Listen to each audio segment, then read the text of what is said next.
Hello everyone, this is Howard Dare. Thanks for stopping by. So, I want to talk about being aligned with your highest goal in life. Because here's the thing, you have freedom of choice. You can largely do what you want to do. You can think what you want to think, you can pursue the goals that you want to pursue. Or at least the goal of supporting yourself, and sustaining yourself in life, you can choose how to fulfill that goal. It's based on circumstances and based on, what you want, your preferences. So you have freedom. And of course, with freedom comes responsibility. You are free to do what you want in this regard, but you will have to pay the price of your choices. This is a real simple thing that a lot of people don't want to learn, don't want to accept in life. And it makes for a very difficult time, because they don't ever want to, work hard. So with the freedom comes the responsibility. And if you're not aligned, so you can do what you want. And if you're not aligned with your highest goals, with your best purpose in life, then you're actually working towards your own destruction. And you're free to do that. But why would you do that? Because you can certainly see that people are destroying themselves with their choices. And, you think, well, what are they, just stupid? But they are making those choices. Why are they making those bad choices? They certainly seem to be compelled to do so. I believe that to the degree that they play the victim, or that they are the victim, is the degree to which they will lose hope and purpose in what they are doing, and they will start to pursue goals that are actually destructive to themselves because they don't have the right mental picture of the situation. They feel abused. In other words, let's say you go to work and the boss cheats you and just doesn't pay you. Naturally, you're angry. Now, if you interpret this action as abuse, if it is abuse, not like just a clerical error or something along those lines, but intentional. And let's further assume that there's nothing you can do about it. There's no way that you can get them to pay you. This knowledge, if you have to continue to work, is a form of abuse.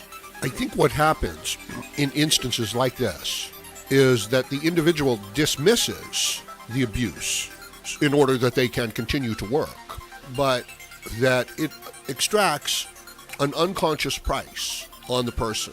And in other words, they are no longer aligned with their highest purpose, but they have to hide that from themselves. It's not by choice. They're stuck in this situation. They don't see a way out at first, but they accept it because such is life. These are the conditions of, this material existence and existing around other people. It's a form of abuse that the others are, heaping upon the person. And depending on how things have turned out in their lives, the situation can be abusive due to no fault of the individual. What does the individual do in this instance? I believe that they start to engage in a form of self-abuse, that as there is no release from the condition that they're in, that they start to act it out upon themselves because they know that they are no longer working in their own interests. And that makes them contemptible even to themselves. So the idea of abusing themselves, it is acceptable. It's appropriate. And I believe that they forget that they were forced into, the situation and the decision. So this cycle of enslavement to an abusive situation, and then this continual lack of regard and respect for the self, then creates these patterns of behavior where the person is forced to go to work in a place where they're being abused. They're putting aside their feelings about it, but then they're coming home and their feelings are unconsciously expressing themselves by the person perhaps over drinking or becoming, full of rage and anger and abusing people around them and, just not building themselves towards the best life that they could. So it's almost like an act of self-abuse in defiance of an unfair, what they interpret to be an unfair situation. And in many cases, yeah, of course, it is unfair. And once the person believes it to be unfair, it's even harder to see past that. It becomes learned helplessness. In other words, it is an abusive, unfair situation, right? They're not getting paid, but they have no choice, so they have to go along with it. So unconsciously, they punish themselves for this act of self-betrayal. So they overeat, they isolate themselves, they are abusive towards themselves. The conversation in their own mind is a negative conversation. This is the expression of it. This is one of the reasons that drive that sort of behavior, I believe. And as a result of that, of course, if the person can see the situation for what it is and the choices that they've made, they can then understand, where things went wrong and if it's not too late, take the necessary corrective behavior. And it's, if you're alive, it's not too late to take some corrective behavior. There's always that opportunity. I think it's an important insight. Now, there are some people who know all of this, right? They have this freedom and they choose to overeat. They just do. They are exercising their freedom. Now, I don't know how well psychologically they will deal with, the results of their behavior. Like, I don't know if they're willing to take responsibility for it. They are responsible, right, for it. Now, let's say that they're not responsible for it, okay? Let's say someone force feeds them, right? Or let's say, the environment and the situation is so stressful for them that the only thing they can do is overeat. So they're not responsible for the situation, but they are responsible for the results of their actions, even though they're not responsible for, the initiation of their actions. Could they have made a different choice? Could they have said, instead of, I've got all this stress, this unfair situation to deal with, and instead of overeating as a result of it, because that'll just make me feel a little better, and instead of just becoming lost in, TV or something like that, I'm going to work a second job and start a savings account. Could they have made that choice? The answer is yes, they could have made that choice. And as a result of that choice, might they then be able to get out of the circumstance? And again, I believe the answer is yes. Now, would it have been harder to get the second job and then to, start saving? Absolutely. It would have been a lot easier and a lot more satisfying to overeat, to compensate for this perceived abuse or real abuse. I'm not judging it. Try to take constructive action in regards to your feelings. Like, if your feelings are hurt, there's a few different ways you could respond to it, right? You could start an argument, you could say something nasty, or you could, recognize this situation and try to avoid the situation. Put yourself in a better place where you're more empowered to not get in to an argument. Like with, let's say you've got a job that you don't like, right? You're getting in an argument with one of your coworkers.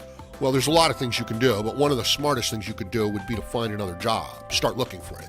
Don't quit, don't get upset. Just keep your eyes open for a better job. So you get to choose what you do in order to deal with the difficulties in your life. You don't want to react in an emotional, negative manner to these difficulties.